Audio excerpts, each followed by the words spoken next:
Hello, everyone, and welcome to this week's Future Salespeople's Weekly Sales Round Robin. This is Andrew Voislavic, and as always, I'm joined by the illustrious Alex Guest. Hey, everyone.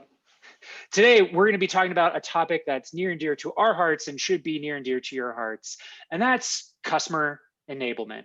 And one of the more interesting studies that we've seen come out over the last year, or let's say post-corona or post-COVID times, comes from the state of sales from LinkedIn. And what they found actually, Alex, interestingly enough, is the top two metrics that are being tracked by sales organizations now these days are customer satisfaction, customer retention. How are you feeling, man? What are your thoughts there? I think it makes a lot of sense. I think we talk a lot about how revenue engines as a whole are changing, specifically sales teams. Yep. So changing the way that you measure them and what success looks like absolutely is going to go hand in hand with that. Customer satisfaction being an important one, but from the bottom line of the business, customer retention is going to drive more of those KPIs, metrics, and dollars. Absolutely. And while this graph shows that these are top metrics for measuring sales performance, I think one of the FSP or future salespeople's perspective really is customer success, customer enablement specifically, needs to be an organizational goal, right? It's not just limited to one function, right?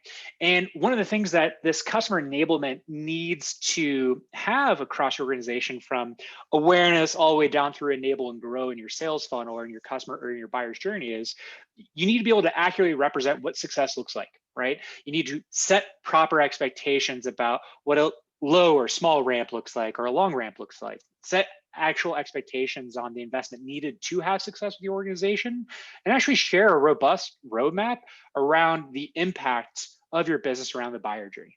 Mr. Guest, what say you, good sir? Yeah, those are big tenets when it comes to customer enablement, particularly because organizations don't do a great job accurately representing things, which causes issues in how people perceive the value that they're gaining. If you don't set expectations on how you're going to help them achieve the impact that they're looking for, they might think that they have to do more work than they expected to actually get the value out of your product or your service. And if they don't have a roadmap to see how value, how impact, how success is going to grow over the course of their buyer journey, not only when they're looking to purchase for the first time, but then when they've been your customer for a year, 2 years, 3 years, they might get lost and they might realize that maybe there isn't anything else here. And that's when you lose them to a competitor. Yeah, and I think the next slide is pretty germane to that and what you're talking about there, Alex, with the Goldilocks assessment. Yeah, absolutely. So it's different for every organization. So it's really hard to give any sort of advice around this, but rather we like to think about most things at Future Salespeople is sitting on a scale from -1 to 1, or in this case, cute cuddly teddy bear, to grown grizzly beast. The first thing there is barriers to entry. These are things like pricing, your sales cycle, how difficult it is to procure your product or your service. And using pricing as an example, if you set things too low, maybe even free, you're going to see an improvement in conversion percentage. But because it's free, people didn't experience any pain to receive it, the adoption might be low because they didn't spend anything on it. So they're not really losing anything if they don't adopt it and start utilizing it. If they don't use it, they're churn risk. The flip side of that, if you price things too high, it's too difficult to acquire your product or service, your conversion might drop because it's just hard and it's expensive. Going to the adoption, you might expect higher percentage in the adoption phase, but it could also overload adoption because they put so much into it, they invested so much into it, that maybe they're trying fervently to get every ounce of value that they can. And if they don't, again, they could be a churn risk. No, and you're really talking about, you just teeing it up right here, to value, time to value, right? So barrier to entry, and then how long will actually take for your customer to get value.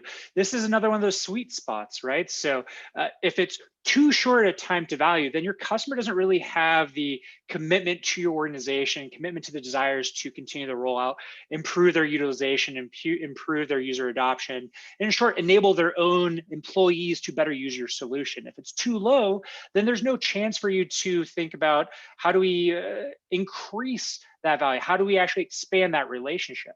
Now, if it's too long in that time to value, if it's too long, then to your point about churn or adoption, they may never actually see the amount of users actually adopt your solution and therefore ultimately churn your solution because they never actually got what they were promised from your solution. Yep. And that flips right over into how you set expectations around that value, not only how long it takes to achieve it, but the amount of value or impact that your customers are going to experience. Early on, if you don't convey enough value, you might lose them to a competitor.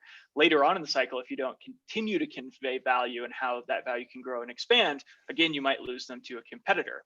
NPS is an interesting one, Net Promoter Score, and how they feel about the value of your product or service. If you have maybe too limited value expectations early on and they get more value, you could have a great initial NPS, but then that would fade over time because they don't know what else that they can achieve. And on the flip side, if your value expectations are maybe too lofty, early on your NPS could be low, but it could grow over time. This is all going to have an impact on customer lifespan, how long they're sticking around, which drives LTV, and it's going to have a material impact on your business. So this all makes a lot of sense to me, and I hope it makes sense to our viewers. The one question that we typically get around customer enablement, Alex, though, is how and where does this actually start within the buyer's journey? So we have a couple of quick ideas here around how your functions can collaborate across a buyer journey. The first, and actually the last on your screen here, is scaled customer success. Your marketing team should be dedicating a percentage of their time, their initiatives, their campaigns on scaled customer success to support your success team, or even provide an automated success experience if you have a self-service product or it's a low-cost product.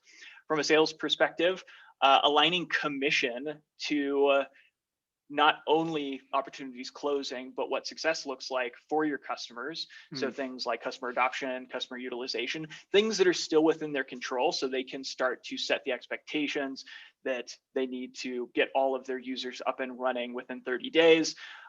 They can start to introduce those concepts earlier on in negotiation. And that also is going to play into some of those metrics that we're exploring on that second slide in LinkedIn's study, that customer satisfaction, customer enablement, and success can be tied directly to a salesperson's paycheck. And then finally, when it comes to your success team, use them as solutions engineers. They're already driving success when somebody becomes a customer of yours. So if you have a highly qualified top tier customer that's moving quickly through the sales funnel, introduce them to who would potentially be their CSM in solution selection and leverage them as a valuable resource while bridging that customer experience into the enable and grow section of your funnel. Love it.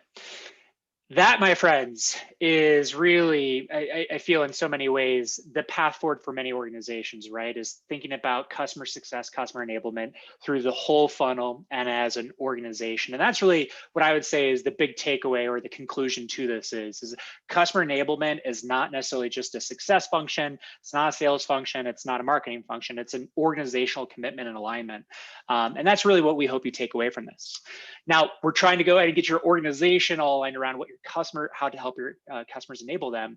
Next week, what we're going to tee up for you all is the top 3 ways that your sales team is actually wasting their time today. How can we give them more time enabling the success of their customers? Perhaps we'll come to that conclusion next week. Mr. Guest? I think that's it. Thanks for your time, everybody. I think that is it. Thank you so much. Be well.